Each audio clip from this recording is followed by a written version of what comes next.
Now we have summarize and summarize each. So what it does, that we have seen summarize already. Summarize each does that it basically summarizes your data frame by more than one column. Let us say, and it will make sense. Uh, Anyways, this must be now familiar with you. So let me run this particular cell. So for the first output, we are saying that take my dataset, group it by destination, and summarize it based on mean, on distance, and air time. So basically, I'm saying that for each of my destination, provide me what is the mean distance and mean air time. So basically, for that purpose, what we have done, we have grouped by our data by destination. So basically, you want to make an analysis that what is the average distance and what is the average air time, which usually takes for a particular destination. Very insightful, very handy. Summarize does this for you. So basically, what this line of code does, it basically groups your data by destination and provide you what is the mean destination distance and what is the mean air time. So why you see NAs here? Because our data frame does contain some NAs. I will show you. Similarly,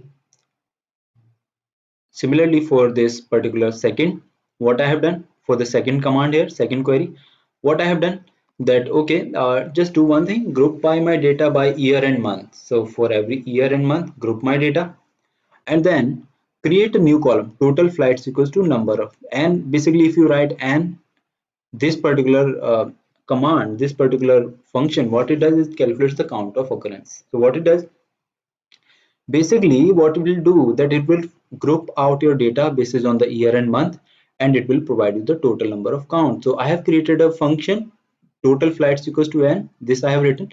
So what it does, that in a particular year and in a particular month, what are the total number of flights operated. So basically this is what it is doing. It is very very helpful. uh, and you can take a, you if you want, you might want to take a look at it more. So you can see this, that what it does, group by more than one column, and then summarize it basis on arrange uh, and arrange on the basis of descending number of total flights. So which month has highest number of total flights. So you can see here that in the month of July 2013, there were highest number of flights, that were 29,425. You might be wondering what I have written here. So it is basically a column function which I was using to check what are the columns which were containing missing values. So basically you see that as I was getting NAs here in this particular columns. So you see that here airtime does have an NA value, so that is why you see NA is in the output. So basically this command, what I'm doing here, I'm checking out all the name of the columns which are containing null or NA values. Okay, so you can check it out if you want to. Now where I am using the tally function. Tally function is also a very handy function when you print out the count, and it is you just need to write a single command tally. So basically I am saying sort equals to true. What I'm doing here, I'm passing my flash data group by carrier and saying tally sort equals to true. So basically the same thing I did earlier. I want to say that which carrier or which airline has the highest number of flights. What I have done, I grouped by career, and I have created a tally, and I have said sort equals to true. You can set it false also, then it will reverse the order. Okay, and you see that now the lowest, or okay, so it is basically due to the grouping. So if you want to see it in the descending order, you can write it. So you see that highest is the at the topmost, so it basically tallies your data frame. Now another is n underscore distinct. What n underscore distinct does, it basically provides you the unique occurrences, unique data. Okay, basically it creates the unique distinct count of occurrences. So basically what I have done here, I have provided my flash data, grouped it by destination, then I have saying that okay, summarize this where n underscore distinct career, this is on unique career. So basically I want to know that on each destination, what are the unique number of careers operated. Let me run this and it will make more sense. So for the destination ABQ, there is only one unique career. Okay.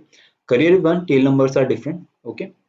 For this particular ATL, you see that unique number of carriers basically are 1180. So you might get an idea that on a particular route, one airline travels multiple flights in a day, even like for New York to California. Maybe US Airlines travels hundreds of times in a week, or I don't know. But you want to say, okay, I don't want 100 occurrences. I just want to know that from New York to California, what is what are the unique number of carriers, what are the carriers which operates, okay, and I don't want a duplicacy.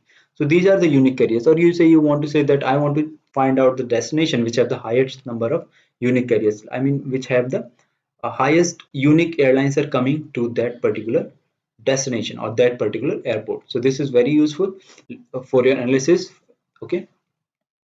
I hope that is making sense. If not, if you think that I'm going too fast, please reduce the speed in the YouTube settings, and then maybe you can have a better look. Okay, and please do let me know in the comment section also, so that I can reduce my pitch. Okay, all right.